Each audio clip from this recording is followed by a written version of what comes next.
I'm Coach Corey Wayne, and this is my video coaching newsletter. And the topic of this newsletter is going to be smoking hot psycho women. Well, the great thing about all the tools and techniques that I teach in my book and that I talk about in my videos and my articles on my website, the idea is to give you a lot of tools to put in your dating, pickup, and seduction toolbox and your relationship toolbox to help you attract a really great, super high quality woman. Because at the end of the day, most guys deep down, even though we all think about fucking everything that moves out there or every hot girl, after you've slept with enough women, enough beautiful women, you realize that what you really want is a chick that you have a really great connection with, not only sexually and physically, but emotionally, spiritually, and mentally. Like a chick that you actually like hanging out with, someone that you actually find interesting, someone who's interesting to listen to, and who's interesting to talk to, and who feels the same way. Now, every beautiful woman that you meet on the street is not going to feel the same way that you do. And every beautiful woman that you meet on the street and that you go out with and that maybe you sleep with is not going to be somebody that you emotionally connect with on a deep level. And I've got an email here from a guy who I coached him. I've been coaching him for about, I guess, almost 2 years now at this point. And he first came to me because he'd been out of the Army. After about a year and a half of being out of the Army, he just wasn't feeling it. He just was unable to attract women that he really liked. And so to make a long story short, what he was doing was going to school for criminology, and he wanted to go into law enforcement. And when I worked with him, I found out it wasn't so much that he wanted to be a police officer, but what he really wanted to do was to help people. And so a few months ago, he got offered an opportunity for the Veterans Administration that he works for. Now, for the summer, he's driving this really cool RV around from city to city, and he's basically meeting with veterans, and it's got all kinds of computers and cool technology and stuff in the bus to help veterans find a job now that they're no longer in the military. And the great thing about it is he kind of stumbled on this just by focusing on being at his best personally, focus on what he really wants to do. He's even changed his major recently from criminology to business because it gives him a lot more things that he can get a job in potentially, because he was really struggling to get a job in law enforcement. And so he's got this peaceful, easy, relaxed life. And so as he's driving around, he's hooking up with women. He doesn't get every woman that he goes after, but he's very successful with women at meeting them and seducing them. I'm very proud of him. He's doing a great job. And so he's used all of these tools that I've given him and taught him about life coach and life coaching and helping him being in his best personally. And so he's using these tools to help these veterans now. And he's actually doing something he really loves and he really enjoys. And guess what? He's meeting his overall goals, which is helping people, even though it's not in law enforcement. And that's why I talk about when it comes to your career and things, you shouldn't be attached to the method that you go about doing what it is that you want to do overall. Like him, he thought the way to help people was to go into law enforcement. And here he's basically become like a career counselor, and since he's counseling and he's helping other vets get jobs, he's able to use the things that I've taught him to help other people now, and it's fulfilling him in a way that he hasn't felt fulfilled since he got out of the Army a couple of years ago.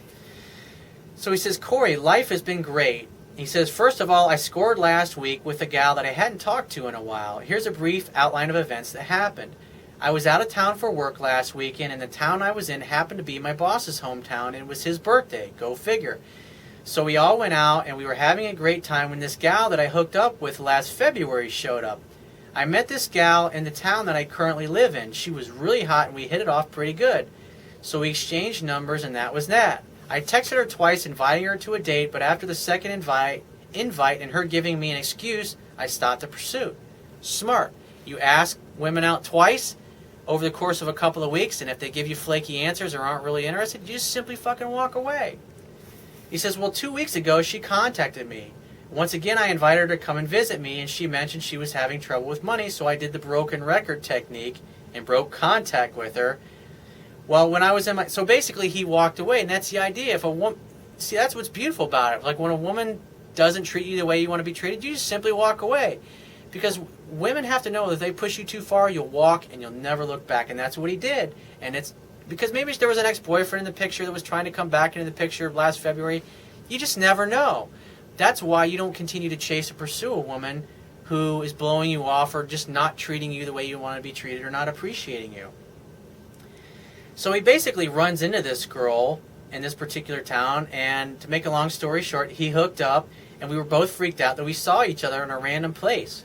And there's no such thing as an accident in a universe. That was preordained and it was meant to happen. That's what's beautiful about this stuff. And that's why you never close a door or burn a bridge with a chick, because you never know when you're going to run into her again and have an opportunity maybe in the future. Maybe she's gotten over the ex-boyfriend at that point, or that guy's finally really totally out of the picture, and boom, now's your opportunity. But if you'd been a dick to her and been a jackass, you run into her again and she thinks, oh, there's that jackass. But instead, you totally handled it right, and now you hooked up with her. He says, we had a great time, which led to the hotel room. What happened was I used your tactics that you teach by keeping the door open and not pursuing. Totally textbook. Good job. So that was my success story. He says, also, I came across this psycho chick, and here's what happened with her. I met her one day while I was working, and she is freaking hot. He says, so I approached her and got her number, and I texted her about a week later, and she was pissed because I didn't text her earlier. So I told her that I had been busy. And then she calls me to chit-chat on the phone, so I talked to her about 10 minutes and tell her I have to go. Once again, she got pissed, and I said I was being very mean. I still got off the phone. And anyway, she texted me the next day saying since I didn't want to talk to her, she found someone else to talk to. So I just said, good for you, and walked away. I mean, that's the other beauty about using the techniques, because it brings out the best and the best and the worst and the worst. And so one thing I would critique you on is that you should have made a date on the spot when this girl called you, but instead you talked to her and you hung up on her. And when you hung up on her, or you got off the phone without making a date, she felt rejected. And it's obvious that even though she's super hot, she's needy and she's insecure, which means that she might be a fun chick to hook up with, but she's not good girlfriend material. He says, this chick was really needy. I was like, holy shit, she was constantly texting me. I had set up a date textbook style, but she just did not want to wait. When she would text me throughout the day, she would send interesting texts like what she was going to do to me when she got me alone. And I told her to come over, and she would say she couldn't, but what she wanted to talk on the phone. I was like, what the fuck? Anyways, 2 nights before our date, she texted me, so you're fucking ignoring me? I didn't even reply to that. Then about an hour later, she texted me saying that you just got let loose. Lose my number, goodbye. So I didn't reply to that either.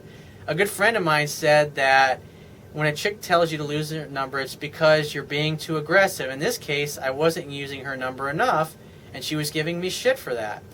And all I would say is that using these techniques, it reveals the fact that this chick is probably going to be a lot of fucking drama. Even though she's super hot, it's better to just walk away in this particular case. So he said, on a better note, things are going great. I'm fucking kicking ass. I'm making a real good name for myself. I'm traveling all over the state, meeting influential people, gals, and basically doing great. And this is the important thing. Listen to what he says. He says, I have not felt like this since I was in the Army. That energy is giving off to everybody as well. I feel like everything is just going my way. And of course, I have my bumps in the road, but overall, I think I can recover more quickly now. And keep in mind, I've been shot down a few times, but I'm like, oh well, next play. I mean, you just move on to the next girl when it doesn't work out. He says that's just the half of it, and I'll tell you a lot more when we have our next phone coaching session. So awesome, dude. Good job. I'm really fucking proud of you. And that's what I can do when I help you. When I do phone coaching with people, is like, he was in a really bad place when he came to me, and now he's fucking driving around, he's helping people, doing something he loves, and he's fucking hooking up with chicks all over the state.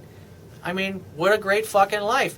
Life is easy and life is effortless, and so when the fall comes around, he'll be back in school. Obviously, he'll be back in school because he's majoring in a different major now, but he's living. He doesn't feel stressed. Everything just kind of falls in his lap, and that's the way it's supposed to go. Life should be effortless. If you let me coach you and you let me help you, your life can be effortless too. So if you have a question you want to ask me, or there's a topic you want me to cover in a future video newsletter, go to my website, click the Contact Me tab, which is going to be on the left-hand side of your screen. Send me 1 to 2 paragraphs max detailing your questions, your situation, your challenges. And you just got to give me several days to get back to you with a response, because I get a lot of email from the internet. And I also get a lot of it from my paying phone coaching customers. But be patient, and I will get back to you. And if you want to talk to me right away, the quickest way to get my help is to book a paid phone coaching session. And you can do that by going to my website, click the Products tab, which is going to be at the top of your screen, and just follow the instructions. If you want to get a digital version of my Kindle ebook, you don't have to have a Kindle device to read my ebook. All you have to do is download one of their free Kindle e-reader apps. So on my website, underneath the email sign-up box, will be another box that has a link that will take you to the Amazon Kindle download page for my book. On the right side, there's a button that will take you to a page where you can download a free Kindle e-reader app for your Android smartphone, your Android tablet, your iPhone, your iPad, your Mac, your PC, whatever electronic device you want. They've already got a free e-reader app. Download it. Takes a matter of seconds. And once you got the app installed, it takes a few more seconds to download my book. You'll be reading it in no time. And I will talk to you soon.